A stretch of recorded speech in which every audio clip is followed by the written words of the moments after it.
अस्सलाम वालेकुम नाज़रीन, कराची से मैं हूं साजिद रऊफ़। नाज़रीन, कराची में अचानक स्ट्रीट क्राइम की वारदातों में इजाफ़ा हुआ है और वो वारदातें जिसमें कीमती इंसानी जानों का ज़िया हो रहा है उनमें अचानक इजाफ़ा हुआ है। अगर हम बात करें गुज़िश्ता एक हफ़्ते की, तो एक हफ़्ते के दौरान शहर के मुख्तलिफ़ इलाकों में 6 जो कीमती जानें थी वो डाकुओं की गोलियों की वजह से जो है वो ज़ाया हुई हैं। इस वक्त हमारे साथ DIG ईस्ट उस्मान गनी साहब मौजूद हैं। पूछेंगे कि ये बढ़ता स्ट्रीट क्राइम क्यों हो रहा है, वजह क्या है कि अचानक स्ट्रीट क्राइम की वारदातों में इजाफ़ा हुआ है। जी sir, it is very unfortunate and very sad कि हमारे पास इस तरह की वारदातें हुई हैं जिसमें जानों का भी ज़ियान हुआ है और माल का भी ज़ियान हुआ है। हावेवर रमज़ान के आने से ये थोड़ा क्राइम में स्पाइक होना एक्सपेक्टेड होता है। इसके लिए कोई एक्सक्यूज़ नहीं है रमज़ान के कि हम लोग एक्सक्यूज़ बना रहे हैं, लेकिन इसमें ये है कि हमारी पुलिस काफ़ी इवेंट मैनेजमेंट में बिज़ी थी। जो हमारे पास क्रिकेट के मैचेस चल रहे थे इसके अंदर, और हमारे पास कुछ इवेंट्स हो रहे थे जिसमें हमारी पुलिस काफ़ी बिज़ी थी। तो हम लोग की शायद जो है वो कंप्लेसेंसी समझ लें या कहीं बिज़ी समझ लें, तो उसकी वजह से ये वारदातें ज़रूर हुई हैं। लेकिन हमारी पुलिस डेडिकेटेडली इसको कंट्रोल करने के चक्करों में और ट्रैक करने के चक्करों के लिए हमारी टीम्स बनी हुई हैं जो बिल्कुल इनको वारदात को किफ़र किरदार तक पहुँचाएंगे मुल्ज़मान को। सर, मैं एक आपको CPLC के हवाले से बात बता दूँ। वारदातें ज़रूरी जो आप बता रहे हैं वो तो हुई हैं, लेकिन CPLC की जो फिगर्स इनको ऑथेंटिक समझाते हैं उसके हिसाब से हमारे पास स्ट्रीट क्राइम्स में 4000 केसेस का फ़र्क है, नीचे आए हैं कंपेयर टू इसी पीरियड के लास्ट ईयर में जो हुई थी। इसके अलावा जो पुलिस है सर, वो भी अपनी मेहनत पूरी कर रही है। आप देख सकते हैं कि नारकोटिक्स के हवाले से हमने ये कोई तकरीबन 11000 जो हैं रिकवर किए हैं और 402 केसेस बनाए हैं टोटल।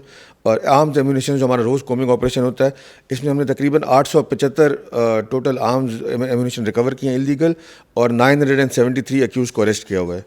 और इसके बाद जो मैं आपको बताऊँ पुलिस इनकाउंटर्स, तो ये जो है हमारे डकैतों से तकरीबन रोज़ इनकाउंटर्स होते हैं। और इसमें ये है 15 नवंबर, जब से मैं आया हूँ तब से लेके अब तक की फिगर, तकरीबन 4 महीने की फिगर समझ लें आप। तो इसमें 115 इनकाउंटर हुए हैं हमारे, जिसमें 136 डाकुओं को इंजर किया है और 168 को अरेस्ट किया और 4 डाकू मारे भी गए हैं, 2 ईस्ट में और 2 मलीर में।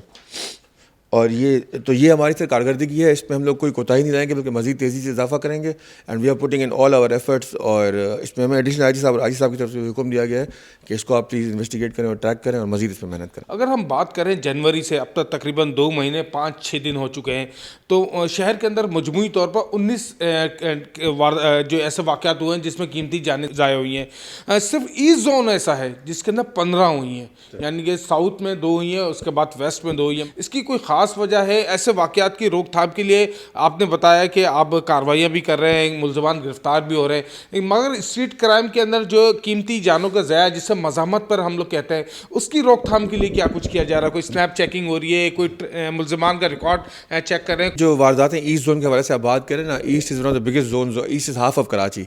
यहाँ पे पॉपुलेशन बहुत ज़्यादा है, यहाँ का इलाका बहुत वसी है, इंडस्ट्रियल एरिया है हमारे पास। तो बिल्कुल इसके लिए हमारे इकदाम यही है कि हमारी जो शाइन फोर्स है उसको मज़ीद एक्टिवेट किया जा रहा है। कुछ हमने SHOs को तब्दील करके कोई अच्छे SHOs लगाने की कोशिश की है ताकि वो क्राइम में फोकस कर सके जिन एरियाज़ में क्राइम हो रहा था। कल SHO मलिक साहब ने ट्रांसफ़र किए हैं, और इसके लिए जो है अभी कल हम लोगों ने एक मीटिंग बुलाई है जिसमें मैं खुद इनकी टीम्स बनाऊंगा ताकि जो POs एब्सकॉन्डर्स हैं और जो हैबिचुअल क्रिमिनल्स हैं उनको भी इसमें शामिल किया जा सके मज़ीद कार्रवाई में। मुझे साथ साथ ये भी बता दिएगा कि अक्सर हमने ये देखा है, कराची का ये ट्रेंड रहा है कि जो रमज़ानुल मुबारक का आखिरी अशरा होता है उसमें ये तेज़ी हमने देखने में आती है, मगर इस दफ़ा ये तेज़ी पहले भी आ गई है, पहले ही अशरे में आ गई है। तो इसकी कोई ख़ास वजह समझते हैं? सर, वजह तो आई डोंट नो। देखें, वजह ऐसे है कि क्राइम जो है ना सर, वो आपके ओवरऑल सिटी की मैशियत और आपके मुल्क की जो बाइंग पावर होता है उस पर, आपकी जो सोशल सर्विस होता है उस पर भी डिपेंड करता है। क्राइम सिर्फ पुलिसिंग से कंट्रोल नहीं होता। तो आप देख रहे हैं गुर्बत हमारे पास इतनी हो गई है और महंगाई इतनी बढ़ गई है कि क्रिमिनल इसमें बहुत ज़्यादा एक्टिवेट हो गए हैं। और बिल्कुल रमज़ान के आखिरी में तो तेज़ आती है, इसलिए हम तैयार होते हैं, लेकिन ये शुरू में आ गई है तो हम will take control of it इंशाल्लाह। It won't be just let go. अच्छा उस्मान साहब, एक और चीज़ बताइएगा मुझे। वाक़यात हो रहे हैं, मुल्ज़मान पकड़े भी जा रहे हैं, मगर जो ख़ास तौर पर स्ट्रीट क्राइम के जो 15 वाक़यात हुए हैं, मैं इनका जिक्र बार बार इसलिए कर रहा हूँ कि ये आपके जोन के तीनों डिस्ट्रिक्ट आपके अजला उस जोन में ही आ रहे हैं। तो इनमें अभी तक 15 में से कोई एक भी केस ट्रेस नहीं हुआ। कोई मतलब क्या ये मुल्ज़मान वारदातें करके शहर से भाग जाते हैं या कहीं और चले जाते हैं, ये बताइएगा। सर, इसमें हमारी टीम जो काम कर रही है उसको मैंने आज भी प्रोग्रेस ली थी, तो उसमें कुछ लोग आइडेंटिफाई ज़रूर हो गए लेकिन वो इस वक्त मौजूद नहीं है शहरों में ना, तो उनके पीछे टीम्स बाहर गई हुई हैं कि वहाँ से करेंगी। यहाँ से एक्सेस आसान है, बलूचिस्तान जाना आसान है, इंटीरियर सिंध जाना आसान है। तो यहाँ से जिन लोगों को ना जो ये क्राइम करते हैं उनकी आप लोग भी माशाल्लाह जल्दी में CCTV की फुटेज चला देते हैं कि जी आइडेंटिफाई हो गए, तो उसके बाद वो फिर रुकते नहीं हैं। अगर आप भी कोई हमारा ताउन करें, थोड़ा ब्रेक दें अपने आप को, तो ये शायद बेहतर तरीके से उनको पकड़े जा सकें। अच्छा उस्मान साहब, थोड़ा सा आपसे एक और सवाल ये करूँगा कि अब رمضان کا آخری عشرہ بھی آ رہا ہے، شہر میں ویسے ہی جو شہری ہیں تراویح ختم ہوں گی اور اس کے بعد مارکیٹوں کا رخ کریں گے بڑی تعداد میں، اور اسی دوران جو ملزمان جو ہوتے ہیں وہ بھی اس کا فائدہ اٹھاتے ہیں، تو روک تھام کے حوالے سے کیا اقدامات آپ لوگ کریں گے اس آخری عشرے میں؟